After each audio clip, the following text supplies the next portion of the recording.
Hello, teacher, and maybe the class. It's Çağrı. Today, I will talk about basic logical concepts, which is the third chapter of the critical thinking book.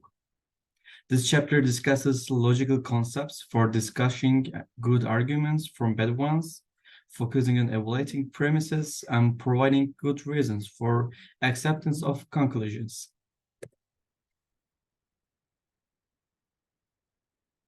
Deductive and inductive arguments are two types of arguments that provide support for their conclusions. Deductive arguments use rigorous logic to prove their conclusions, while inductive arguments show their conclusions are plausible based on premises. How can we tell whether an argument is deductive or inductive? Deductive and inductive arguments are determined using four tests: indicator verb test, strict necessity test, common pattern test, and principle of charity test. The indicator word test. Indicator words signal the deductive or inductive nature of arguments. Examples include it necessarily follows that for deductive arguments and certainly for deduction arguments.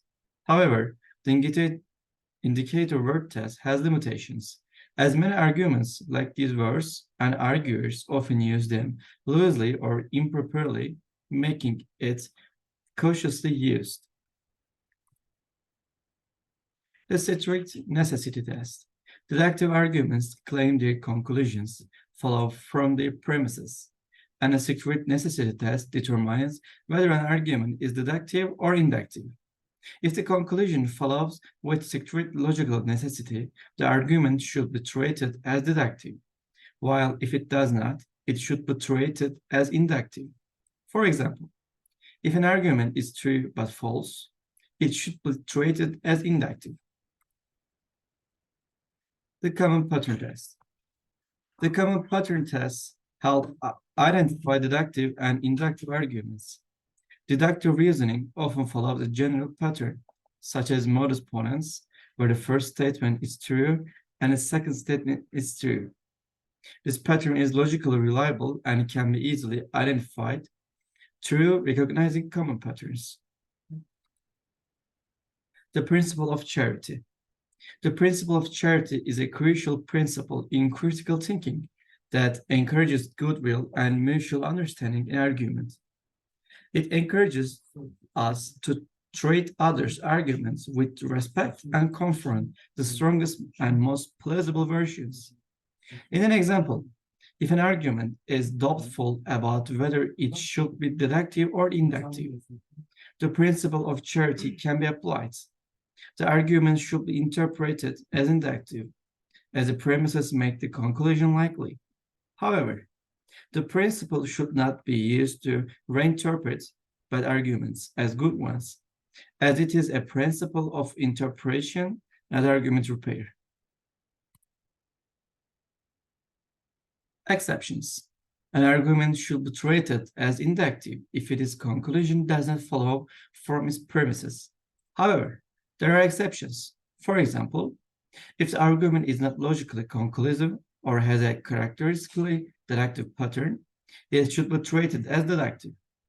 If the argument has a characteristically deductive pattern, it should be treated as inductive.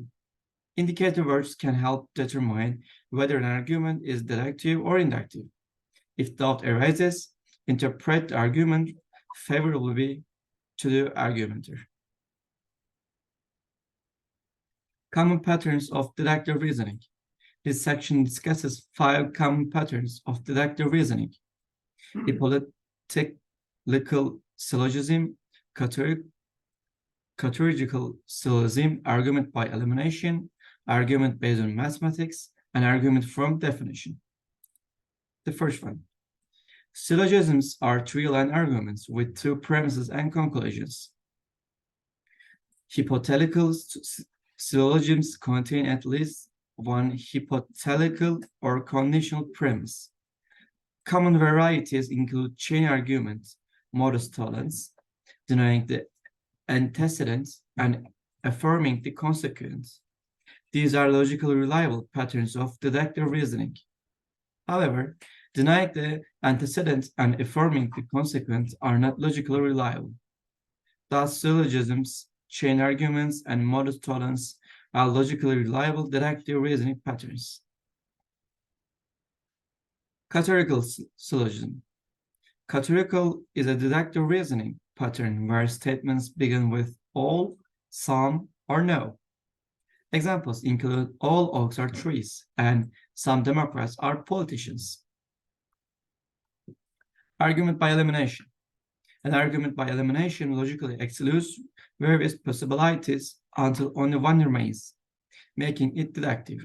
Examples include Joe walking to the library and Celia committing the murder. Argument based on mathematics. Mathematics is a model of logical reasoning based on precise mathematical concepts and reasoning. It can be deductive or inductive, depending on the calculation or measurement used. Examples include 8 being greater than 4, light traveling at 186,000 miles per second, and the sun's distance. Arguments from definitions present a conclusion as true by definition, based on keywords or phrases. Deductive reasoning is used in elimination, hypothetical syllogism, categorical syllogism, and mathematical arguments, unless otherwise specified. Common patterns of inductive reasoning. This section explores 6 common inductive reasoning patterns: inductive generalization, predictive argument, authoric argument, causal argument, statistical argument, and analogy arguments.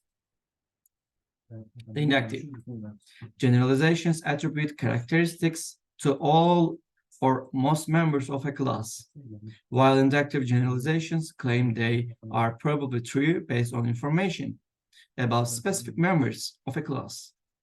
Both types of generalizations and critical thinking tools. Predictive arguments defend predictions with reasons, often inductive as nothing is absolutely certain. However, they can also be deductive, as seen in the example of Amy and Ted's arrival at a party. An argument from an authority asserts a claim and supports it by citing a presumed authority or witness. These arguments can be inductive or deductive, depending on the reliability of the source and evidence. Causal argument.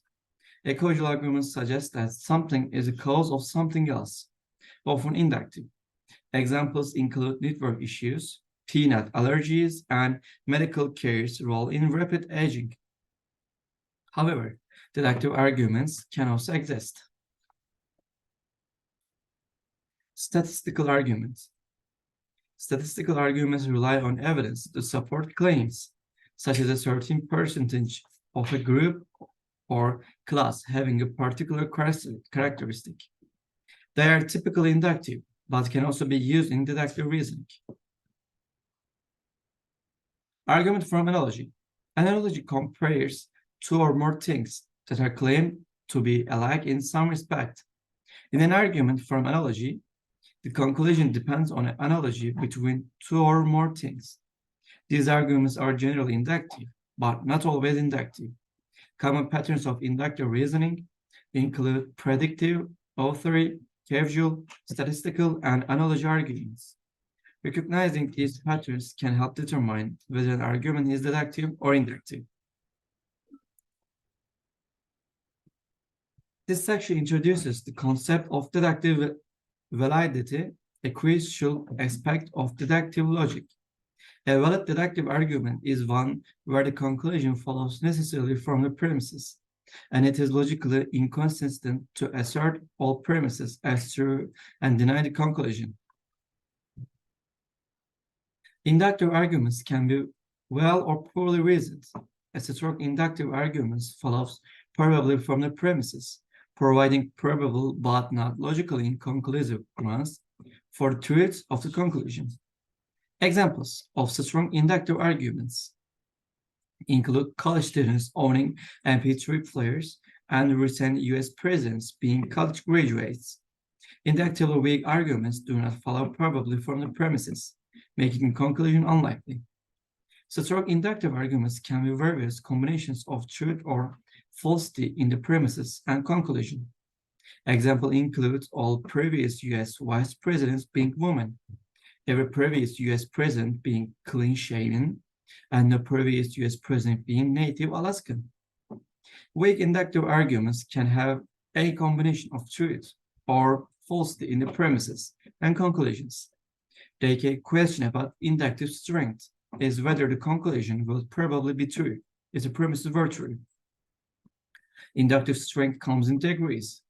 Unlike deductive validity, which is either 100% valid or 100% invalid.